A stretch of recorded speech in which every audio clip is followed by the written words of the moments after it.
Why are people with so much so miserable? By Krishna's mercy. तुलसी जाने सुनी समुझी कृपा सिंधु रघुराज महने मणि कंचन किए सौंधे जग जल नाज.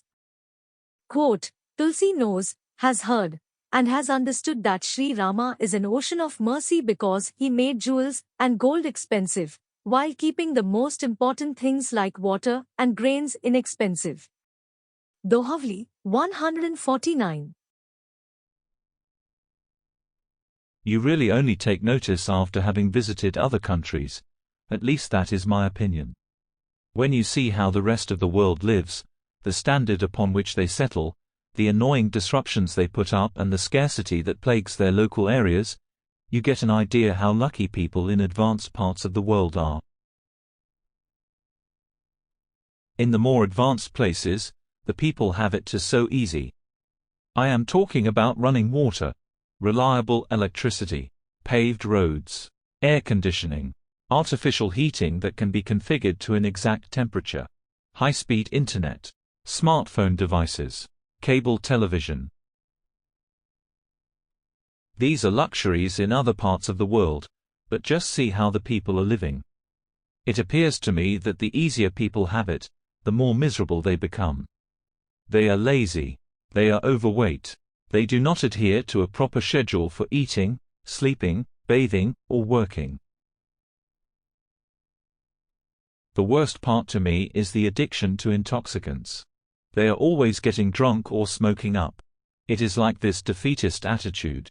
They are sad and depressed. But how could that be? They have everything going for them. What is wrong with these people? The easy path is to criticize. Look down at others. Mock them for their lack of control over the senses. Make fun of them for living in a degraded way, as if they are homeless, without direction in life, or from a tradition lacking values. For a refreshing change, we could take the opposite approach. Why are we blaming people for being depressed? They were promised happiness and fulfillment through a certain path. The foundation of that path was sufficient supply of the necessities of life, of enjoying a certain standard. They have already reached that standard. They have everything they could ask for, supposedly. Can they be blamed for being depressed, now? Is it their fault that they have failed to find meaningful purpose in life? What else are they supposed to do with their time? Just sit there and stare at the wall? Goswami Tulsidas explains the basics of spiritual life in a single verse. A single couplet of poetry from his Dohavali gives the two principles to implement for a happy, rewarding, peaceful, and fulfilling life. These principles can be implemented by any person, whether they are fully sober or suffering from the depths of depression caused by lack of proper engagement. The first principle is renunciation. What is the impetus? What is the reason for trying vairagya?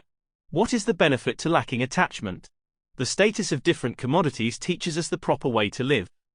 Comparing gold and jewels to water and grains can put things into the proper perspective. Gold and jewels are relatively expensive. They are not easy to find, they are rare. Thankfully, we do not really need gold and jewels. They are not a requirement for continued living.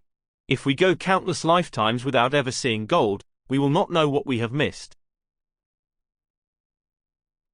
On the other side, water and grains are relatively high in supply. They are also much less costly. They are easy to procure. We are also thankful for this situation, as we need water and grains. We need food, we cannot live without it. The wise person who compares the two situations automatically follows vairagya, as a result. They will think twice before wasting effort on something not needed. As purchasing power equates to the output of work, either for the individual or the ones they are depending upon, money should not be spent on something that is not really necessary. The second principle is appreciation. Goswami Tulsidas thanks the Supreme Lord, Shri Rama, for making grains and water relatively inexpensive and abundant in supply. It is not that a person merely exploits what is there. It is not that a person drives further along the highway of excess, such that they never see anything else. Rather, Throughout the living experience there are opportunities for appreciation. One day after another, from season to season, even while routinely coming across the blossoming tree in the front yard, I can find a way to appreciate everything supplied by the Supreme Lord, who is an ocean of mercy, Kripasindhu. Machchitta madgat prana. Bodhyanta parasparam. Kathyantaschama nityam. Tushanti cha ramanti cha. Quote, the thoughts of my pure devotees dwell in me, their lives are surrendered to me, and they derive great satisfaction and bliss enlightening one another and conversing about me.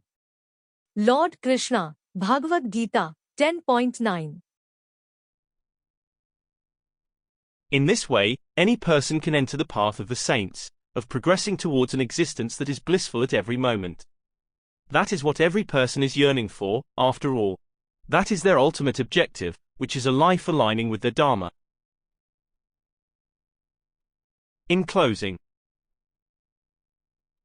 where appreciation to find, life with Dharma to align, that even from spotting the tree, mercy of Shri Rama to see, that fruit in time to fall, and sufficient provision to call, and not after gold and jewels to chase, where valuable time to erase.